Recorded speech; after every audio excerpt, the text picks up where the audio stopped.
Okay, welcome to AA Talks 4, and we're on YouTube, man. I'm so excited about this step in my creator journey. These videos are going to be, longer, obviously, than my TikToks, kind of going into deeper analysis with things. We've got so much in store for you. Match previews, 5 things we learned videos like this one today, watch alongs, and just general Premier League reaction stuff and analytical videos as well. I'm also going to do a little bit of tactical stuff as well. You guys know I can do a little bit of tactical stuff, but I'm not a tactico. I don't really go too into the details of things, but I can do a little something. But anyway, in this video, we are going to be doing a 5 things we learned video off the back of that awful EFL Cup final performance against Newcastle, man, that we lost 2-1. I'm so sad that this is the first video. I thought I'd be doing this first video off the back of a win, man. I was going to be here in the flag.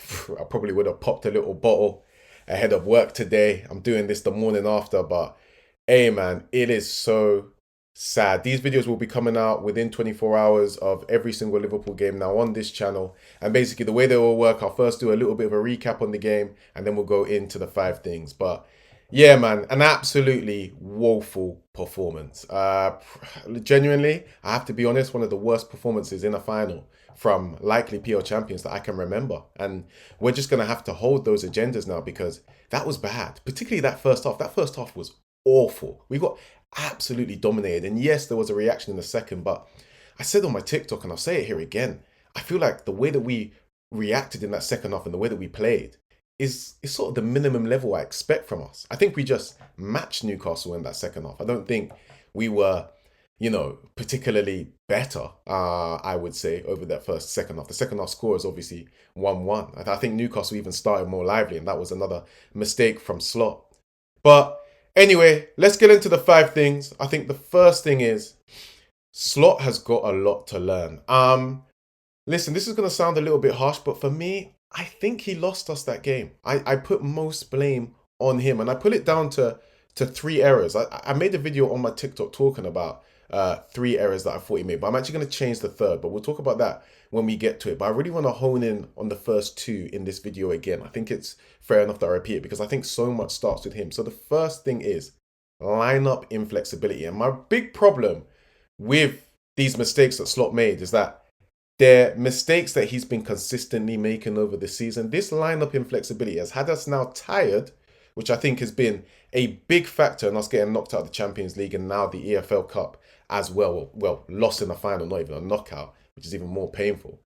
But because of that, right, it's made us, like I said, so tired. But also, you're looking at these poor performers now, and he's just not reacting to it. And I just can't understand that attack. I can't believe that Jota and Diaz started again. I literally was like, that first PSG game, I'm like, not sure going for those two.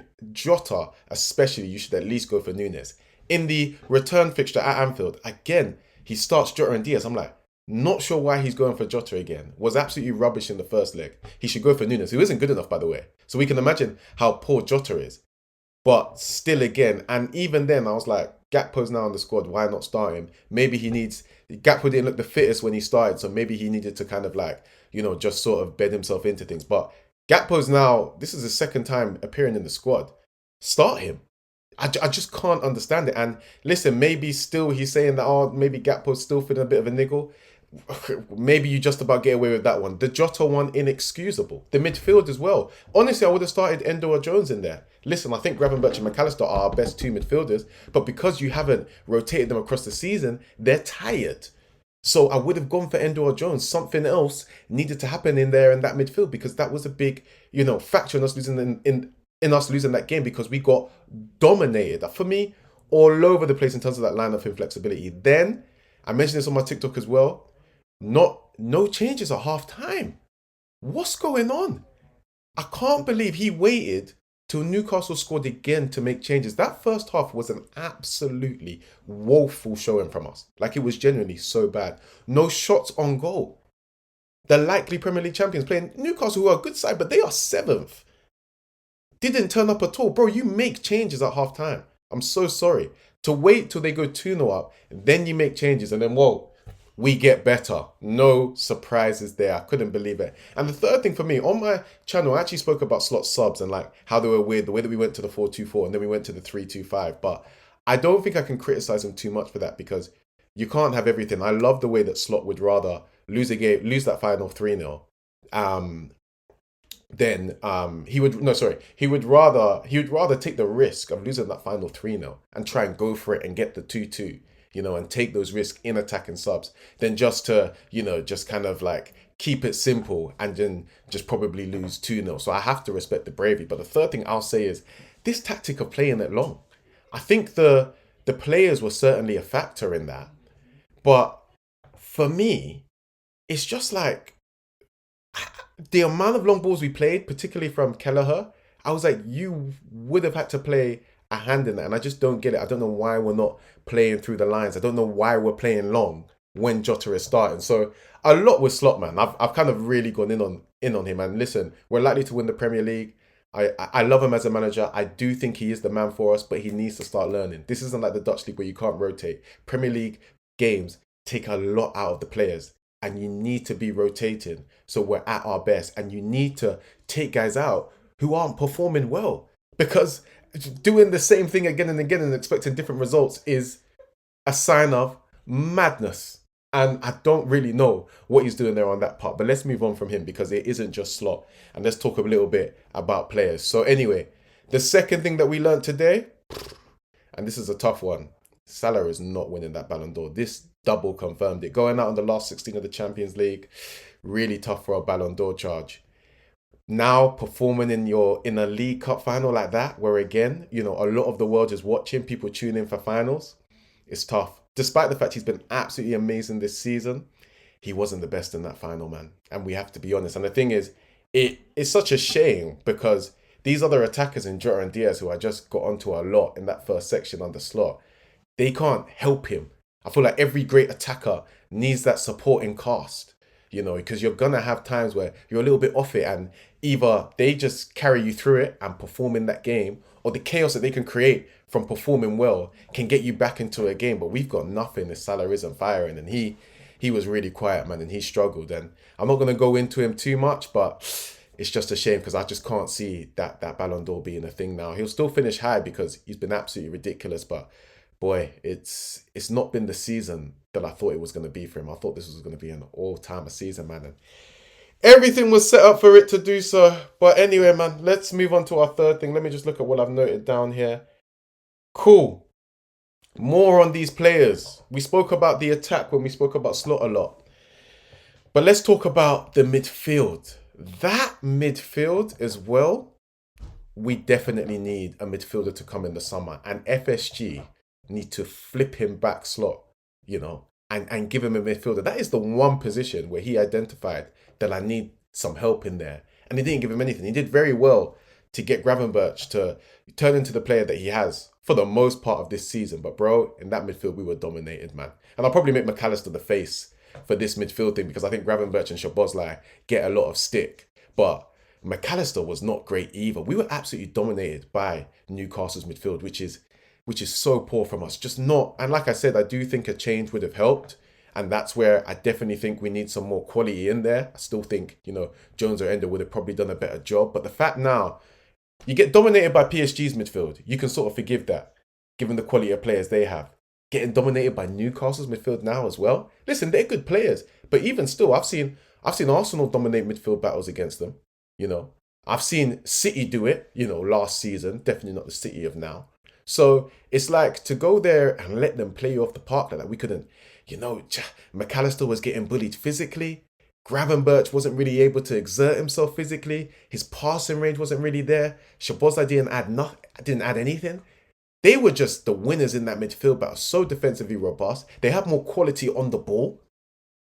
It just we really need to go in hard for someone like a Baleba, someone that has a real high physical ceiling, really high technical capability, able to play through the lines to really level us up in that area so that we are, we can go about as a proper world beater type of team. I feel like we're a level off that at the moment. A couple level offs than I even thought myself. But anyway, man, let's move forward. Cool. The fourth thing, I spoke about the midfield. I spoke about the way that we got dominated in the midfield. I spoke about the way that we lacked creativity. Do you know who we missed so much? And why it is so funny that we learned that we missed this guy so much. We missed Trent, man. We missed Trent yesterday, man. And honestly, people who think that we're going to be better off without Trent, bro, just forget about it. I know Trent can have those defensive performances where you're genuinely irked and you genuinely think, bro, just I'll like maybe it won't be too bad when you leave, man, and we just have a fullback that can defend. But bro, the attacking contribution that he provides us when he's out of the side, you just see it so much. That midfield wasn't able to create anything. But when you have Trent there, why were we able to win so many games? It's Trent, because Trent, if we're playing long, he can play long with quality. But even in terms of short passes, zipping it in between the lines, Trent is absolute quality. You think about the PSG game, for instance. You think about when we were good in that second half. The only period where we really dominated PSG. Who was it? Was it Gravenberch? No. McAllister was good in that second half, but was it really him? No, it was Trent, bro. Trent was cooking PSG in that second half. And even when you think about Newcastle, when we went away to them at St. James's Park, and where we really struggled in the first part of that game. Remember when Trent came on? Remember that combo play with Salah?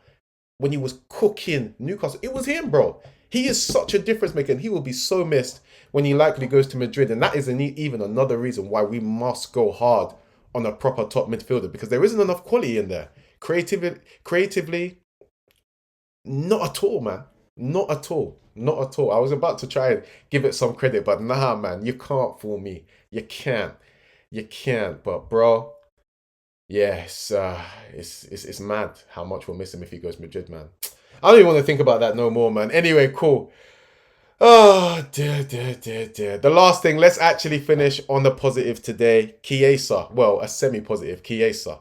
I thought Chiesa took his goal so well. Really well created by Harvey Elliott as well, who also can leave his head held high, you know. I think Chiesa and Elliott are the only ones who can leave that game and be able to walk about like, yeah, I put in a performance today. I don't think anybody else can. I really just tried to think about it, but I thought Chiesa looked so lively when he came on, and it's really good to see. But it kind of like, I don't want to, keep on laboring about slots, line up inflexibility. But bro, watching Chiesa put in that performance where he was our most lively attacker, he beat players a couple of times, he was working hard, he took his goal so well. Watching that, and then thinking, this guy, I can't remember an important game Chiesa has started all season.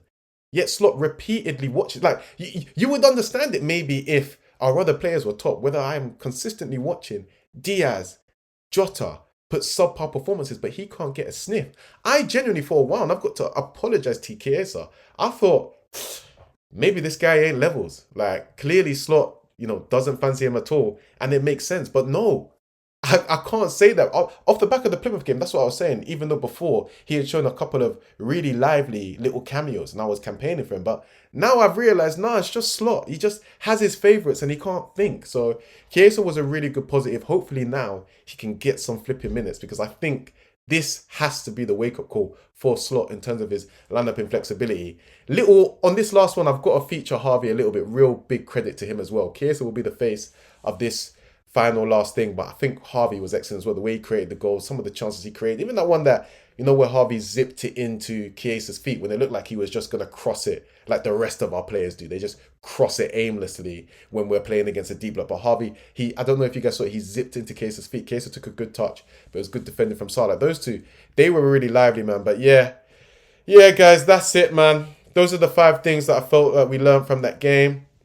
First video. Still can't believe it's off the back of a final loss, honestly. It absolutely fries my head, but it is what it is. I still think now we need to just kick on, make sure we just round up this Premier League in style. I don't want us to start falling off in that way as well. And it'll be really good to win the Premier League. I think that is still a big one for this club. We still don't have enough of those, and yeah, just move on to next season. And FSG, I should have done one of these things. One of these things that we learned should have been that FSG should have backed out their wallet. They need to back Slot in the summer and get some quality players in to raise the floor of this team.